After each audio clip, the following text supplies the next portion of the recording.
She is the most beautiful and the most expensive girl in the brothel. Every day, many men hold love tokens just to wait for a brief 10 minutes of pleasure with her.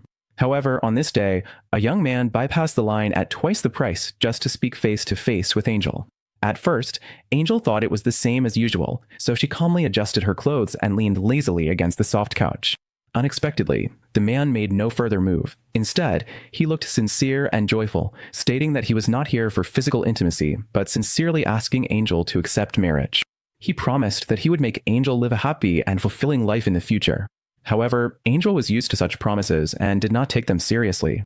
When the agreed 10 minutes were up, Angel politely asked the man to leave the room. To her surprise, the next day, the man came again at twice the price, still only proposing marriage to Angel. Although she still found it hard to believe that this man would marry a fallen woman, Angel's attitude was no longer as cold as before.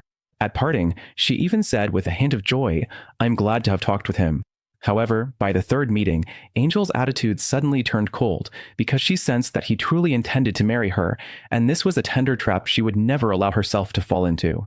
To completely dispel his hopes, Angel declared in a cold and contemptuous tone that she had no feelings for this man, and moreover, he was just and powerless, low-status person.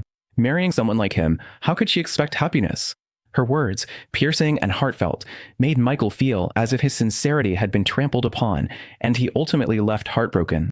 Angel looked through the window lattice, watching Michael's distant figure, her heart rippling with waves. Turns out she did not truly despise Michael, but her difficult childhood made her afraid to trust any man easily.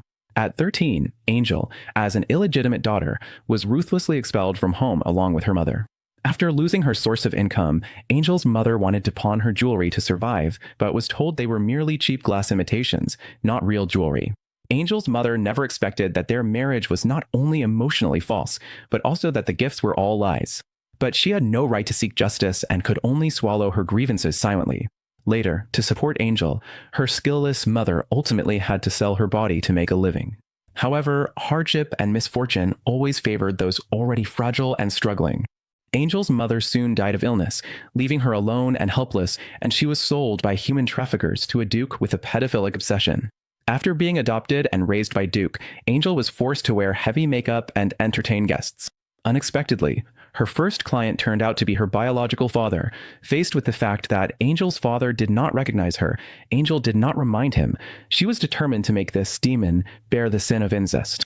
Unexpectedly, after learning the truth, Angel's father, overwhelmed by mental burden, ultimately chose to end his own life.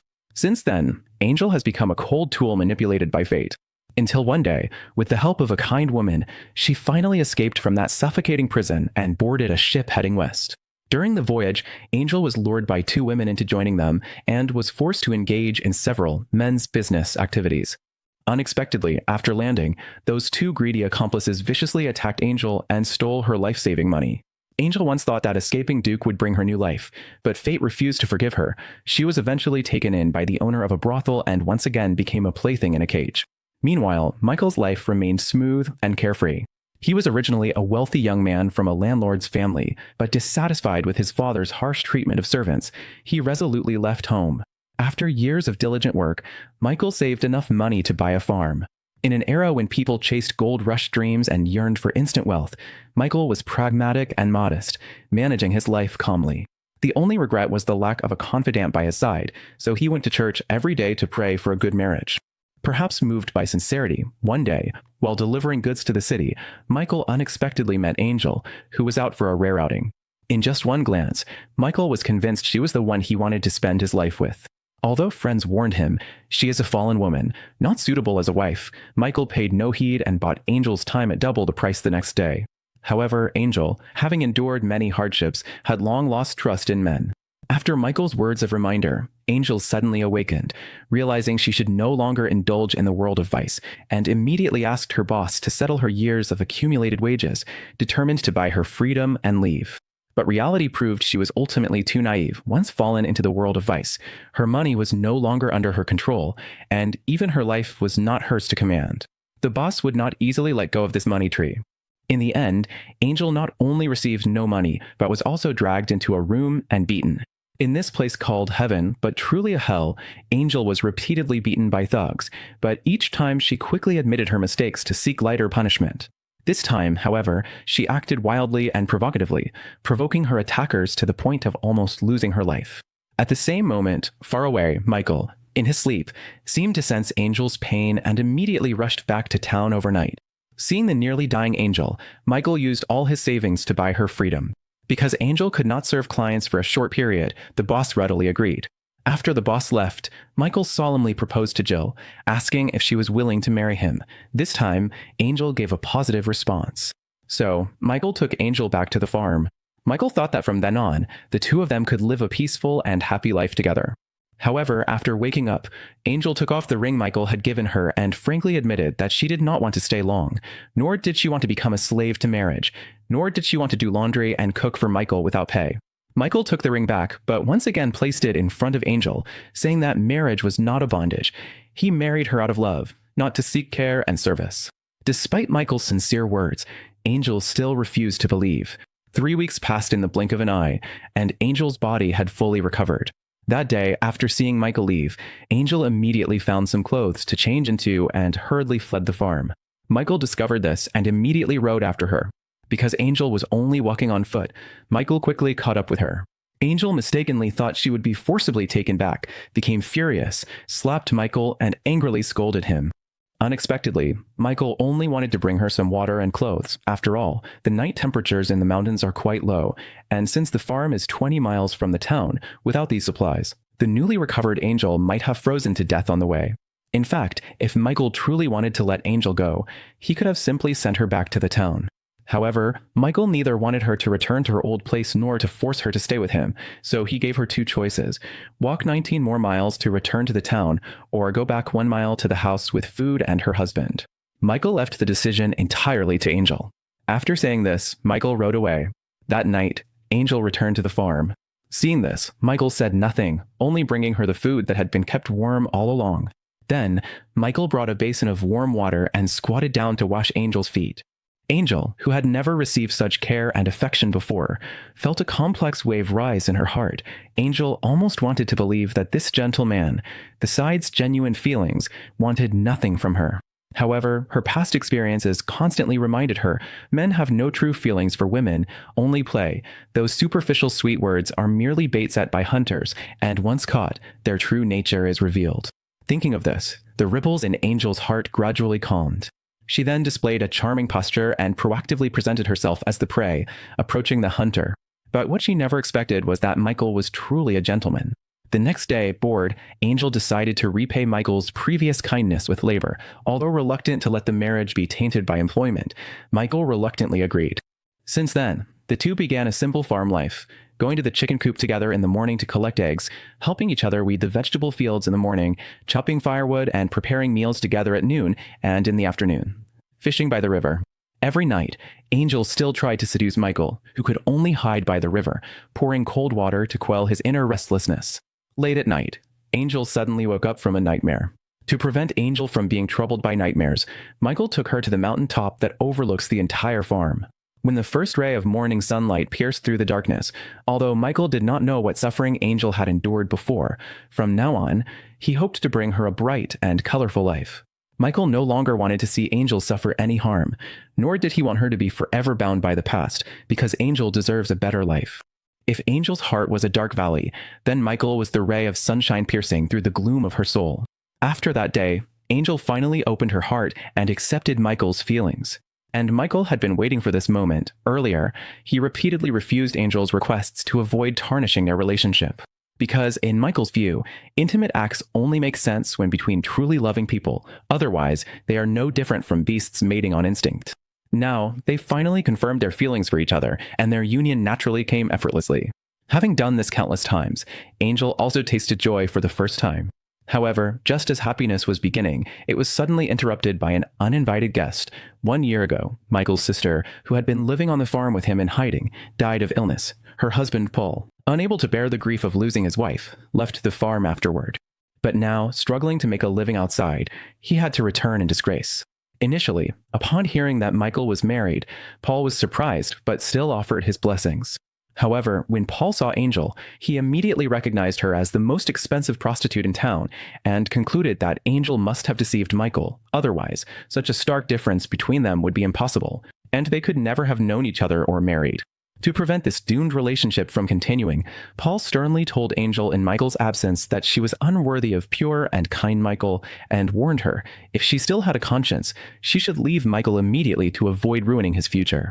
Then, Paul poured all his hot tea into the cup in Angel's hand. This was not only a provocation, but also a naked insult. Nevertheless, Paul was still not satisfied, so he found Michael again and straightforwardly reminded him. Due to long-term seclusion here, he perhaps did not know Angel's past as a prostitute.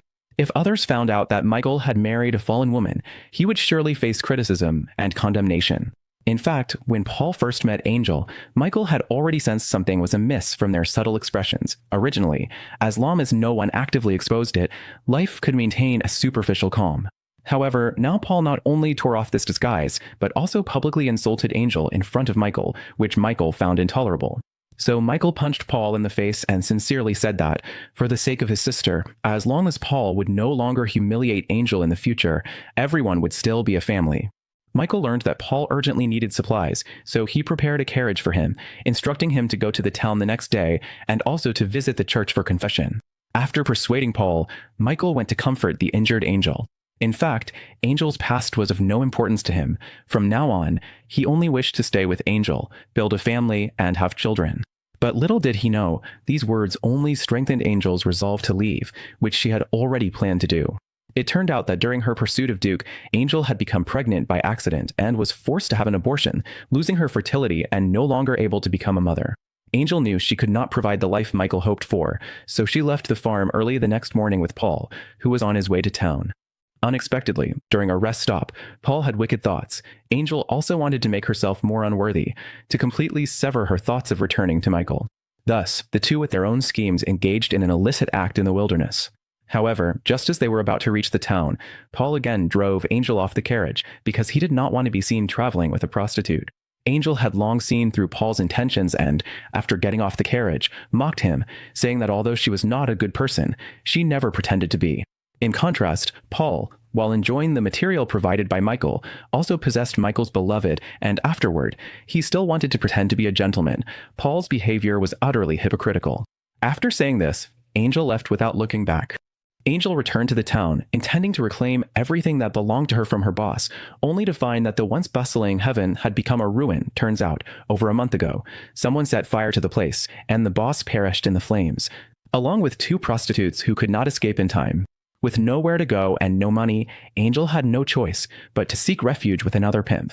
After Paul informed Michael of this, Michael immediately went to where Angel was and forcibly took her away from the brothel, although understanding Angel's difficulties and forgiving her for leaving without notice.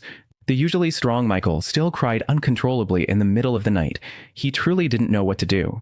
Michael loved Angel deeply and longed to save her from danger, but felt powerless. Seeing Michael in despair, Angel suddenly felt filthy and unworthy, and she leapt into the river, washing herself all night. When Michael found her, she had scrubbed her entire body until her skin was raw and bleeding. Angel felt her heart was possessed by demons. She didn't know how to dispel these shadows, nor how to give love.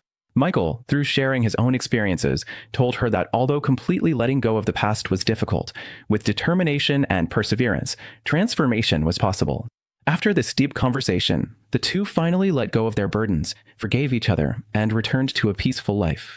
Until one day, they encountered a family of 4 stranded by a carriage breakdown, among them, a pregnant woman about to give birth. Out of kindness, Michael and Angel decided to temporarily shelter them. A few days later, the baby was born successfully. This originally wandering family decided to settle down on this farm. Michael was overjoyed upon hearing this. He loved children very much and often held the baby, reluctant to put him down. Seeing this, Angel decisively confessed to him that she had been pregnant before and could no longer bear children in the future. Michael was stunned at first upon hearing this, but then quickly regained his composure and firmly stated, "No matter what, I love Angel, and nothing is impossible in this world." However, the more gentle and caring Michael was, the more guilty Angel felt in her heart. So, on that day, Angel prepared a sumptuous dinner, and after the meal, she and Michael climbed to the mountain top where they first watched the sunrise. The golden light gently illuminated their handsome faces. Suddenly, Angel sat astride Michael, and under the witness of the sky and mountains, the two solemnly pledged their love. However, the next morning, Angel left once again, leaving a ring and a letter, quietly departing from Michael's life. This time, Michael did not try to pursue her because he knew deep down that Angel had to complete her own redemption alone. Otherwise, even if he forced himself to stay, true happiness would be impossible. Unbeknownst to him, the hardships Angel faced while wandering alone far exceeded her imagination. Initially, after traveling from Boston to New York, Angel, relying on her culinary experience gained on the farm, smoothly found a chef job that provided room and board.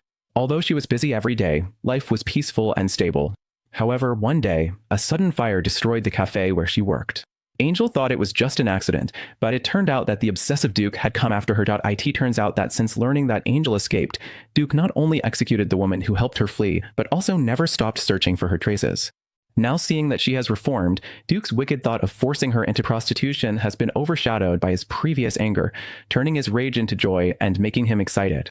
Soon, Angel was taken back to that place of pleasure and lust, a place bustling with noise, where everyone was drunk and living in dreams, only caring about immediate pleasure. Because Angel was to be auctioned that night, Duke first pushed her into a small bedroom. Unexpectedly, as soon as she stepped into the room, Angel saw a little girl, and a nightmare-like memory flooded her mind. She was in pain and sat down on the ground. However, just as Angel finished her makeup and was about to be auctioned, she suddenly remembered her mother and Michael. She clearly remembered that her mother was also a devout Christian in life, wearing a cross every day. When she was young, Angel thought that as long as she prayed sincerely, God would surely help her and her mother get through the difficult times. So, when her mother was seriously ill, Angel kept praying for divine blessing, but her mother eventually passed away. Since then, Angel no longer believed in God. It was only when she met Michael in the afterlife that she began to reconsider the meaning of God's existence. God is not omnipotent and will not directly grant Angel's wishes, but can give her guidance and courage, allowing her to face and even overcome difficulties. Just like Angel at this moment, even though she was on the chopping block, she was still trying her best to muster her last strength, fighting for herself and for the girl's suffering torment. She first calmly looked at the clients below the stage, then spoke in a peaceful tone. Duke likes little girls. There are 2 upstairs right now. Although in that era of laughing at poverty, but not at prostitution, most people were numb and morally corrupt. Acts of kidnapping and harming children were always condemned by society. Unfortunately, Angel had no concrete evidence. A few words alone were not enough to shake Duke's power. Soon, the clients below were pacified by Duke and immersed again in eating, drinking, and entertainment, while Angel was dragged upstairs by a furious Duke. Before Angel took the stage, Duke had warned her sternly, "If you play tricks again, there is only one way, death." Angel thought she was doomed, but just as Duke was about to pull the trigger, a tall African-American man intervened. He had been in the audience earlier, believed Angel's words were true, and quietly followed her upstairs. Still shaken, Angel had no time to thank him and hurriedly ran to the next room. Pushing open the door, she was determined to escape with the 2 girls. Unexpectedly, Duke's henchman approached at this moment. In a critical moment, Angel swung a metal rod to knock out the henchman, then pulled the 2 girls and ran downstairs, quickly disappearing into the thick night, and when everyone saw with their own eyes that there were indeed 2 girls in the room, the originally pleasure-seeking clients suddenly changed their stance and hanged the heinous Duke in front of the door. In the blink of an eye, 3 years had passed. Paul, who came to San Francisco on a business trip, glimpsed a familiar figure from afar, but before he could recognize clearly, the person had already entered a shelter. To confirm whether that person was an old acquaintance, Paul followed and entered as well. Sure enough, it was Angel. Now fully free again, Angel was receiving free education at the shelter and working part-time at a restaurant to make a living. Although life was not particularly wealthy, Angel felt very satisfied. Paul had also remarried and was about to welcome a new life soon. After a long separation, the 2 first exchanged a few words of greeting. Then, Paul suddenly became emotional, confessing that 3 years ago, Angel's mockery in the small town had awakened him to his own mistakes. At that time, he longed to apologize to Angel, but never had the courage. Although it was now too late, Paul still begged Angel for forgiveness. Hearing this, Angel suddenly felt as if she had crossed into a different world, as if the years in the small town had passed over a century ago. As the saying goes, even the most profound love and hatred will eventually be buried in the long river of time. At this moment, facing Paul, who once humiliated her, Angel felt no ripple in her heart, let alone whether to forgive him. She only thought this was quite true. But to ease Paul's guilt, Angel said she had already forgiven him. However, when Paul mentioned Michael, a sudden flash of panic crossed Angel's normally calm face. Unaware of this, Paul continued, saying that since Angel left, Michael had been living alone. Although Michael never mentioned it, they all knew that his love for Angel had never stopped. Michael was always waiting for her to come home. Hearing this, Angel's panic turned into pain. At first, she even thought she would hear news that Michael had married and had children, but unexpectedly, Michael, like her, had never been able to let go of this love. But many years ago, Angel chose to leave precisely because she hoped Michael would forget her, find a pure and kind girl, start a family, and have children. If this wish was unfulfilled, then her silent departure, besides bringing long-lasting pain to Michael, would have no other meaning. In an instant, Angel felt her heart as if it were cut by a knife, bleeding and painfully unstoppable. Under the sunset, the boundless green fields were dyed with a layer of gold, and Michael's figure was also bathed in a warm halo. He was riding a horse, holding a plow, and working diligently in the fields awaiting planting. Suddenly, as if hearing some call, Michael turned his head, only to see Angel standing quietly in the distance with an umbrella. Then, Angel put down her umbrella, lifted her skirt, and walked steadily to Michael's side. Angel's voice choked with emotion as she revealed that her real name was Sarah. After her mother's passing, she had never told anyone this secret because it was her only possession, a treasure that no one could take away. At this moment, Angel was willing to entrust her most authentic self completely to Michael, simply because she loved him deeply. Faced with Angel's heartfelt confession, Michael could no longer contain the surge in his heart. He took off the ring on his finger and proposed to Angel once again. Angel not only happily agreed, but also solemnly promised, "As long as I live, I will never take this ring off." A year later, Sarah, who had been diagnosed as infertile, not only had a son, but was also pregnant with a second new life. Just as Michael once said, "In life, everything is possible."